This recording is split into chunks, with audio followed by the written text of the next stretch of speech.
Hello, Conrad and Lucy and Caleb.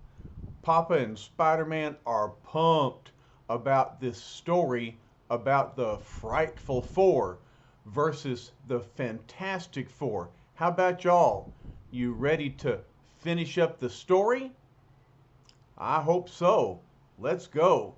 You remember that at our last reading, the Frightful Four is a new team of villains with the Wingless Wizard as the leader, Sandman, Spider-Man's old opponent, Pastebot Pete, who is really more dangerous than he sounds because he has all of these pasty weapons that stick and trap people. And then finally, our new villainess, the female Madame Medusa with her magic hair that can do all kinds of things. Well, when we last saw them, they had defeated the Thing and Invisible Girl, and even had pasted down Mr. Fantastic. And so Madame Medusa says, "Do you realize what we've done? We've beaten the Fantastic Four." But they haven't, because they haven't beaten the Torch yet. Torch is off someplace, but I bet he'll be back. And so here's the scene when Wizard reminds Medusa there's still the Torch, and he sprays his sleep gas into Reed Richards' face, knocking him out. Pastepot Pete says, "Oh, the Torch will be easy. Where is he?" And Sandman, who's been holding Reed Richards down all this time, he said, "It's about time you use that sleep stuff of yours. I couldn't have held Richards' legs down much longer." All right, so they're struggling against the Fantastic Four. And Pete says, "Imagine us beating the invincible Fantastic Four. I can't get over it. We did what nobody else could ever do. Not the Submariner, not Dr. Doom, or the Hulk. Nobody except the Frightful Four." Wizard says, "Don't gloat too soon," and that's good advice. "Our job is only partially complete. We must now make certain that their defeat is permanent."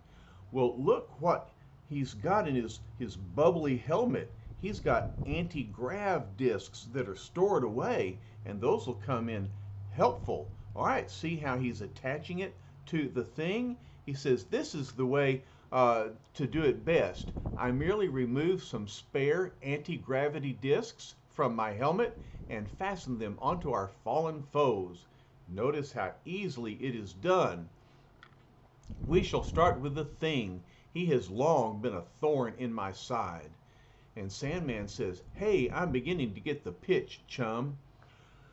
Pete says, "It's so simple, so foolproof, so perfect." Meanwhile, remember the engagement party? You remember Alicia was a guest? All this time, she's been hiding in the kitchen, and she's thinking, something terrible has happened in there. I know it. If only I could help. But remember, she's blind. What can she do? She thinks, they've risked their lives so many times to aid me. Surely I can do no less for them. Slowly, steadily, with the unerring instincts of the sightless, Alicia steals to the side of the fallen Sue Storm. "I found her. If my luck will just hold out a little longer. This is the belt compartment where she keeps her flare gun. That's an idea. What's she going to do with the flare gun? Is she going to shoot the Frightful Four? No, I don't think so. That's not what a flare gun is for." Relying on touch alone, as when she sculpts the lovely statues for which she is renowned, the blind beauty puts the flattened sections of the signal device together in seconds.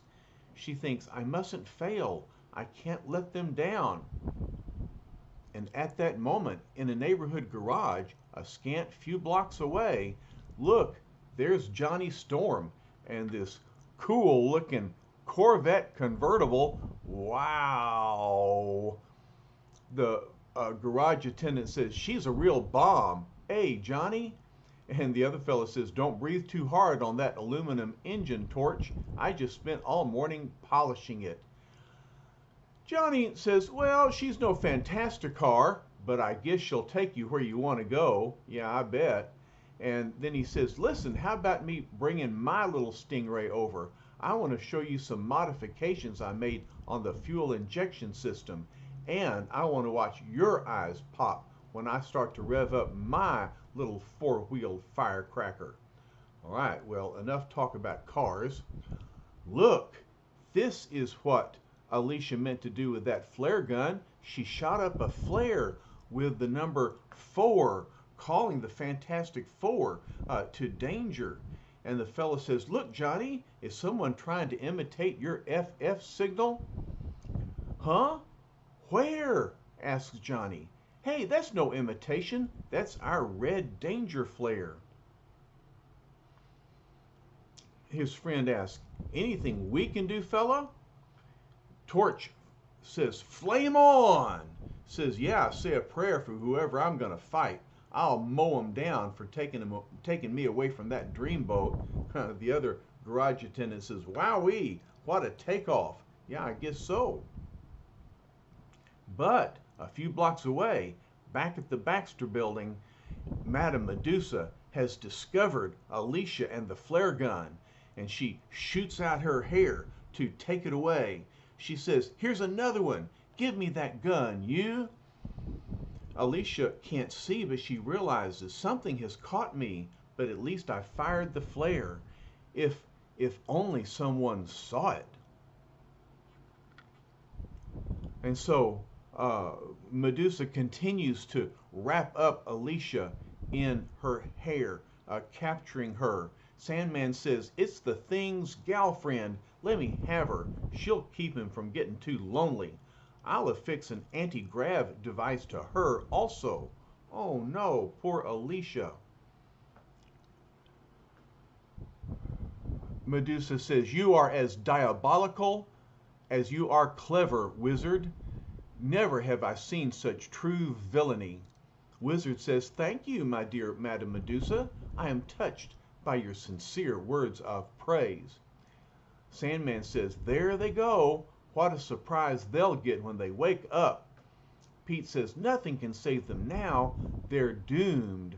And so Wizard has attached anti-grav devices to all 3 of the Fantastic Four and Alicia, tied them together, and he's sending them off into outer space where they will not have air to breathe and they'll die. Oh no. Thus, with a powerful anti-grav disc attached to each of them, the helpless, still sleeping quartet floats silently into the air, higher and higher, on what well may be their final journey. Well, I hope not. But at that moment, here comes the Torch. He says, someone's on our roof, and it's not my partners. I just dropped in on them with a little flaming power dive. Hold it, kiddies. You're not going anywhere. It's the Torch. Well, I think so. Well, well, if it isn't my old pal, the Wizard, in some new duds, and the Sandman and Paste Pot Pete himself. Don't be impatient, boys. I'll take care of all of you. And he grabs the Wizard, who says, stop him. Sandman says, he's too fast. Pete realizes he made it into the ship, but he only trapped himself. There's no way out. Spat. Pete tries to shoot some glue at the Torch, but he's too fast. Now that they're inside, Torch slams the door. Pete says, all we have to do is move in slowly and... What? Look! Medusa says, he slammed the hatch door shut. He locked us out. Sandman realizes he's taken off without us. We've got to go after him. And inside the ship, The torch is threatening the wizard. Wiz says, "Don't bring your flame any closer." Torch said, "I wouldn't dream of it, Wiz, unless you refuse to take me to my partners. The choice is yours, mister." Wiz says, "I'll do it. I'll fly you to them. But it's too late. You can't save them now." But is it too late? High above, the rarefied air of the substratosphere has revived the captive quartet. And when they wake up, Thing says, "Hey, what's going on here? First time I ever had a nightmare without eating pickles." Reed says, "It's no nightmare, Ben. It's real. It's the wizard's handiwork." Sue says, "Reed, what can we do? Is there any hope?" Reed says, "There's always hope, darling. I'll form an air pocket around the three of you for as long as I can." And so Reed Richards, using his fantastic body, wraps a sphere around his comrades, trapping the air inside. So what air they have, they can still breathe, but it won't last long.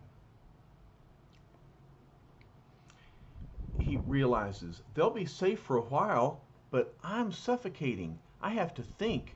There's got to be a way out. Think, Reed, think. But everything's getting blurry. I need air. I have to have air. Without air, his brain can't think. His body can't function. Oh no, what will happen? But just before the valiant crusader completely blacks out, look, here comes the wizard's anti-grav ship with the torch inside. Reed sees it. A ship, if I can just reach it. Our only chance. I've got to stretch. Stretch. Johnny sees it. What luck. He saw me. I got you, Reed. I got you. And he says, "They're all up there, tied together. I've got to pull gently, smoothly. I mustn't jar them loose." Finally, he brings all of them into the ship. Reed says, "Johnny, you saved us. Another few seconds and it would have been too late. But you've got to remove the anti-grav discs from us." Johnny says, "Easy, Ben. This is the last of them. You're okay now." "Okay, Reed, that does it. What do we do next?" "We've got to go after the other three before they escape." And so they've all got rid of the anti-gravity devices. The wizard is still at the controls of the ship. Thing says, "Oh, can't I just clobber him a little before we start again? It'll only take a couple of seconds." Reed reminds him, "Not now, Ben. We still need the wizard to handle the ship for us." And then Johnny says, "Later on, I'll match you for him, big buddy. How's that?" And so they'll flip a coin and see who gets to go after the wizard. But suddenly, even though the Fantastic Four are in the anti-grav ship, they look out and say, "It's our pogo plane." So here comes the Fantastic Four's plane. What happened? The other three must have grabbed it from our HQ hangar. They're coming after us. Fine. It'll make our job that much easier. Zooming above the wizard's craft in the speedier pogo plane, Sandman drops down in his sandy form, and he covers the anti-grav ship with the weight of his sand. He says, "They can't escape me now. If I'll harden the particles of my body so that my increased mass will force their ship down." And then he realizes, but it isn't working. They're going faster than ever. What a fool I am. I forgot. Weight and mass can't affect anti-gravity. And the wizard's ship is powered by his anti-grav discs. So, inside, the Thing is angry. He says, "Hang on, kiddies. I'm going to punch through the roof of this tub and grab me that Sandman." Mr. Fantastic wraps his arm around the Thing's fist. He says, "Hold it, Ben. The change in air pressure could make us crash. There's an easier way." And so, looking out the window, Reed says, the Sandman can't bother us now, but we've got to get the pogo plane. You can do it, Sue. Your invisible force field can make it stall. Wow, that's a big task for the invisible girl. Is her invisible force field big enough and powerful enough to make the pogo plane stall? She says, I'll try, Reed. I'll wait till it dives closer to us. Here it comes, now. And look, she projects her force field out into the air. She envelops the pogo plane in it. I think it's probably Pete that's flying the plane. He says, something's affecting the ship's engines. She's going out of control. Reed says, good work, Sue darling. You did it. And so now there goes the anti-grav ship. The Wizard is inside along with the Fantastic Four and Alicia. Sandman is covering it up.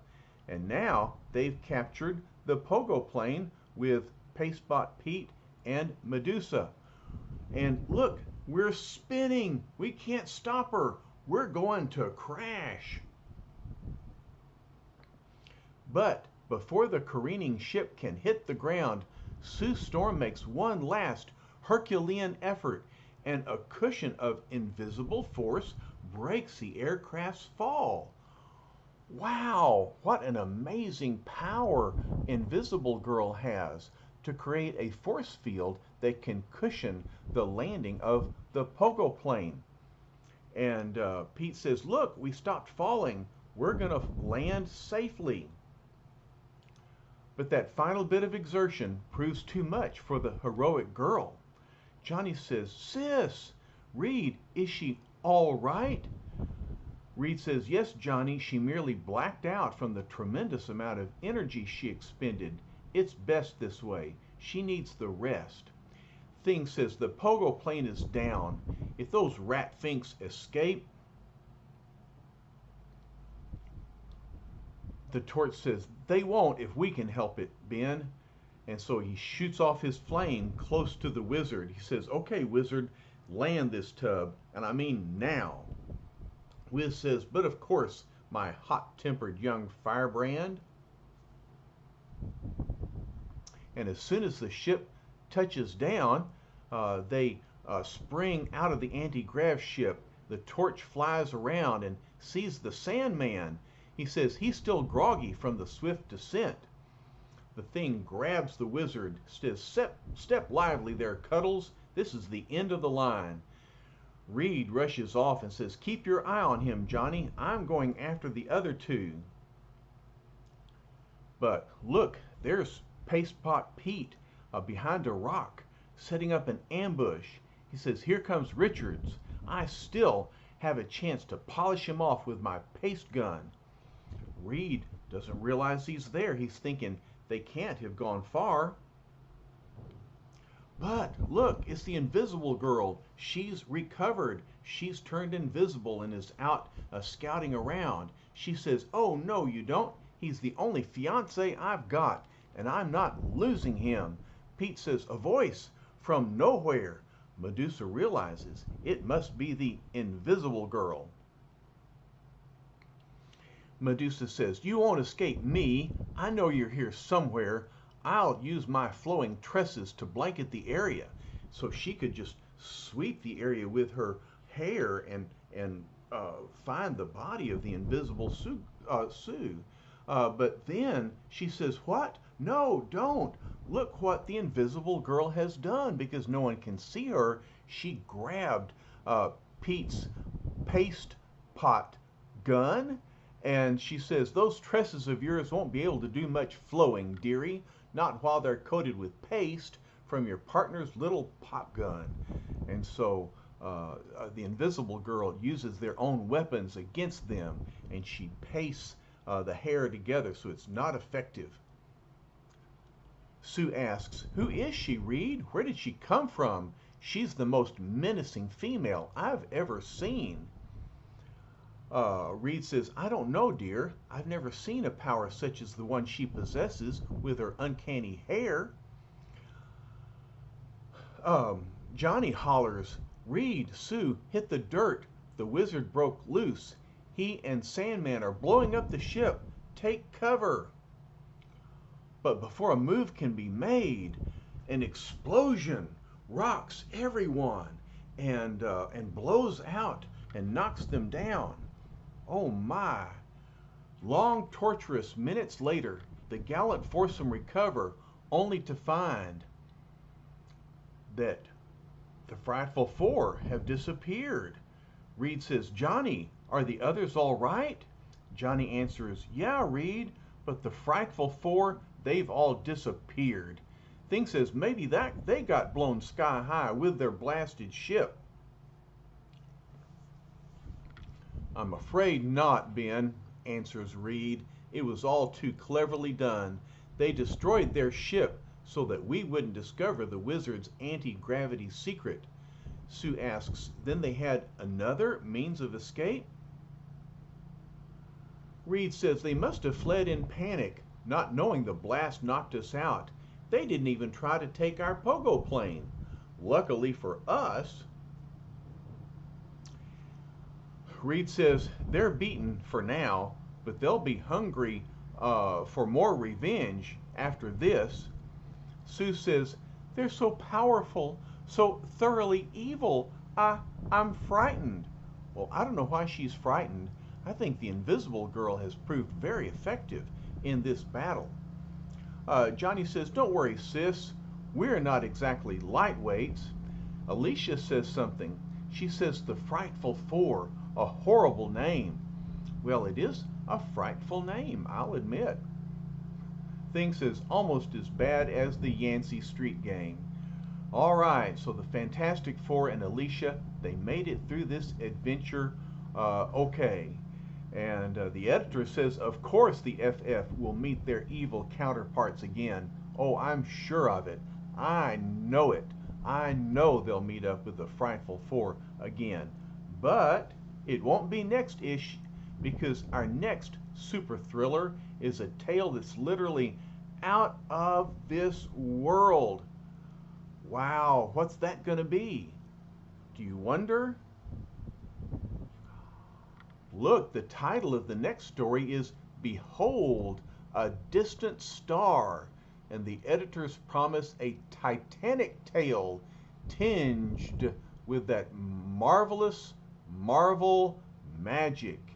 And so, our next adventure is going to involve space travel to another planet. Well, more about that later. Well, kids, what did y'all think of the Frightful Four? I thought they were a great group and a great match for the Fantastic Four. Lucy, what did you think of the new female super character, Madame Medusa? Did you like her hair? Were you amazed that it could grow and extend and do so many things? And it never tangled. Wow, that is a great superpower, isn't it? Well, I hope you enjoyed our story. I sure did. I'll be back with more. I'll be telling you that story about the trip to the distant star, and then after that, we're going to see the Frightful Four again. I can't wait. Y'all hang in with me, okay? Y'all still enjoying these stories? I sure am. So, I'll be back later. I love y'all. Bye-bye.